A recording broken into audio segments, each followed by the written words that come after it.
నేను రోజు కూలి పని చేస్తా సార్. కూలి పని చేస్తా. మా ఆయన ఉన్నాడు, ఆయన దాగుడే, నా కొడుకు దాగుడే.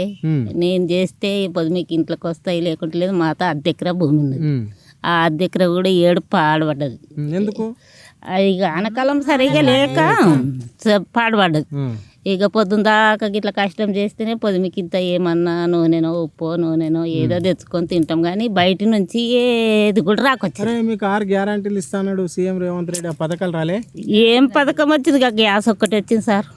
గ్యాస్ ఒక్కటే వచ్చింది. మరి ఇప్పుడు బస్సులో తిరిగేది మేము 6 నెలలకు ఒక్కనాడు కూడా పోం సార్ బస్సులా. అస్సలు మేము ఏనికి పోదు. మా పిల్లలు లేరు బస్సుల దిక్కు. మేము ఉన్నా కానీ పోం మేము బస్సులలో. గృహజ్యోతి పథకం రాలేదా? రాలేదు. కరెంట్ మాపి అది కూడా కొందరికి వచ్చింది, కొందరికి రాలేదు. మరి మహాలక్ష్మి పథకం వచ్చిందా లేదా? 2500 అది రాలేదు. అది రాలేదు. రేషన్ కార్డు ఉన్నది, ఇక ఉన్నదే ఉన్నది రేషన్ కార్డు. కానీ గవర్నమెంట్ నుంచి ఇక ఏం లేని వాళ్ళకి ఏమే లేదు. ఇక భూములు ఉన్న వాళ్ళకు కొందరికి మాపి అయినాయి అంట, కొందరికి మాపి కాలేవంట. ఇక అది ఆయనకి ఎరక. కానీ నీకున్న 10 గుంటల కన్నా భూమి పైసలు పడ్డాయా? భూమి పైసలు ఈసారి వాళ్ళు ఈయన వచ్చిన సంది వాళ్ళు. ఎవరు ఈయనంటే? రేవంత్ రెడ్డి. అవును, కేసీఆర్ వేసిండు. అది 2500 వస్తుండే నాకు. ఈయన వచ్చిన సంది అవి కూడా రాలేవు. సంక్రాంతికి వేసాడటగా, నిజమేనా? ఏమో వచ్చిందా లేదా గవర్నమెంట్ మీద? లేదు సారు, ఏం నమ్మకం లేదు. ఇక కష్టం చేస్తేనే మాకు ఏమన్నా బతుకున్నది. అదే 300. ఇక కష్టం చేస్తేనే పొద్దుమికి ఏమన్నా తెచ్చుకోవాలి, తినాలి, ఉండాలి, అంతే. మా మగ పిల్లలు కూడా పని చేయనికే వాళ్ళు తాగుబోతుకు బానిసలు అయిపోయిండ్రు. ఇక నేను కోరుకునేది ఏమంటే నా పూర్తిగా అదొక్కటి బంద్ చేస్తే దేశం అంతా బంద్ చేస్తే అవుతుంది సార్.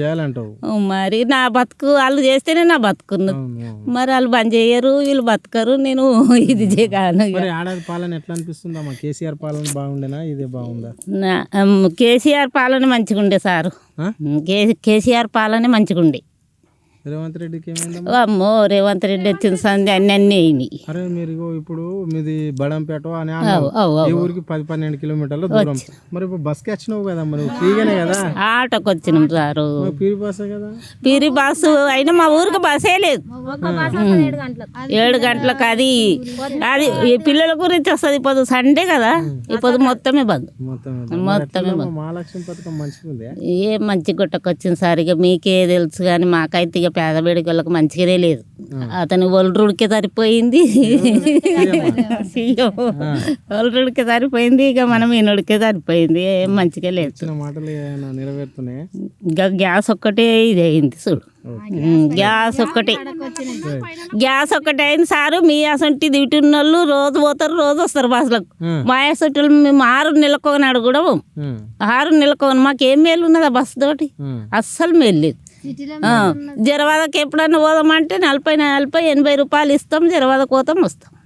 అది కూడా మాకు మేలే లేదు. మీ అసలు డ్యూటీలు ఉన్న వాళ్ళకు అది రోజు పోతారు, రోజు వస్తారు, వాళ్ళకి మేలు ఉన్నది. అంతే ఉన్నది చూడు మా బతుకు. వస్తుంది. 2000. 4000 ఇస్తాను. లేదు, నెరవేరలే. ఏం మంచిగా ఉన్నది సార్. 2 లక్షలు మాఫ్ చేస్తా అన్నాడు. 2 లక్షలు మాఫే కాలే ఉన్నాయి. మిత్తి కడితే మాఫీ అయితే అన్నారు. మిత్తి కట్టనికపోతే బ్యాంకులో మిత్తి వద్దంటుండ్రు. ఎడ మాఫీ కాకొచ్చినాయి. రైతు బంధు పైసలు కూడా పడలేవు. ఎన్ని ఎకరాల భూమి ఉంటుంది? 4 ఎకరాలు. 4 ఎకరాల భూమి. రైతు బంధు ఎన్నిసార్లు వచ్చేది ఉండే? ఇప్పటికి 2 సార్లు వచ్చేది ఉండే, కానీ రాలేవు. మరి ఎట్లా సీఎం ఇస్తాను అన్ని ఇచ్చిండా? 50 వేలేడు. గ్యాస్ ఒక్కటే ఫ్రీ వచ్చింది చూడు. గ్యాస్ పడుతున్నాయి. ఎట్లా చూడొస్తుంది మరి ప్రభుత్వం తీరు? ఎట్లా చూడాలనో ఏమో సార్, మీకే తెలవాలి. మేము డాకర్ గుల్పులో పైసలు తెచ్చుకుంటాము. తెచ్చుకొని వాటి గురించి ఆయన బాధపడి ఇందాక వచ్చి కూలి చేసి అన్నవి కట్టిన దాకా మాకు తప్పదు. డాక్టర్ గ్రూప్లలో మహిళలకు మొత్తం వడ్డీ లేని రుణాలు అన్నాడు ముఖ్యమంత్రి. వడ్డీ రేను రుణాలు 6 రుణాలు కానీ నెలకు 6,000 కట్టాలి. ఎంత దూరం అయినా జరవద్ద దాటి కూడా కూలికి పోయి వచ్చి కట్టాలి నెలకు. మేము కొట్టిన దాకా భాగం లేదు. 10 మంది లేకుంటే ఆడికి ఆఫీస్ కాడికి పిలుచుకొని పోతాం. అన్నారు ఇచ్చిర్రా? సన్న బియ్యంలే ఆ బియ్యంలే అవే దొడ్డు బియ్యం. ఎవరు సీఎమా? మరి ఏమి కూడా చేయలేడు. మేము ఫీవర్గా కాంగ్రెస్ ఎప్పటి నుండి కానీ అన్ని మాఫ్ చేస్తాను అన్నాడు కానీ అవి మాపి లేవు. కారట్కి 2,500 వేస్తానండి అవి లేవు. పింఛన్ 4,000 చేస్తానండి అవి లేవు. ఏవి లేవు. రుణమాఫీ లేదు. భూమి రైతు బంధు లేదు. ఏది లేదు. అన్ని ఎదురు చూసుడు ఉన్నది. ఈ నెలలో వస్తాయి ఆ నెలలో వస్తాయి డేట్లో చెప్తున్నాడు నెలలో చెప్తున్నాడు. దీపావళి నాడు పండుగ మంచిగా చేసుకోవాలని చెప్పిండు. ఇప్పుడు సంక్రాంతి మంచిగా చేసుకోవాలని చెప్తున్నాడు. ఇక ఏమొస్తాయో రావో తెలియదు. కాంగ్రెసా? మాకు ఫీవర్ కాంగ్రెస్. మాకే ఊరి మందికి వస్తాయి మాకు వస్తాయి అందరితో పాటు. మాకు కాంగ్రెస్ వాళ్ళకి అయితే ఇస్తాడా? అంతే. ఓట్లు వేసేటప్పుడు వీళ్ళు అందరితో మేము వేపిస్తాం. మా ఆయన ఉన్నప్పుడు మొత్తం లీడర్ గుండే ఆయన అందు గురించి అనే అందరికి వేయండి అంటాం. నేను కూడా కానీ మరి బతుకమ్మ పండుగ చీరలు నచ్చినాయా? చీరలు రాలేవు ఏం రాలేవు. అది ఉగాది పండుగ వస్తాయి అని చెప్పిండు. ఉగాది ఎక్కనో సంక్రాంతి ఎక్కనో సార్. బతుకమ్మ పండుగ ఆడిరామా మీ ఊళ్ళో? ఆడినరు. మీ ఊళ్ళో దళితులు కూడా ఆడతారట బతుకమ్మ పండుగ? అందరు ఆడుతురట కదా? అందరు ఆడుతున్నారు ఆడినరు ఈసారి. చీరలు లేదే? చీరలు లేదు. మా మేము కట్టుకొని చెప్పిండు ఆడినాం సారు. ఈతని గురించి ఆడలేదు. కేసీఆర్ చెప్పిండు ఆడినేమో. ఆయన దోషిన ఏదో ఇంత ఆడపిల్లలు కట్టుకుంటారని చీరలు ఇచ్చిండు.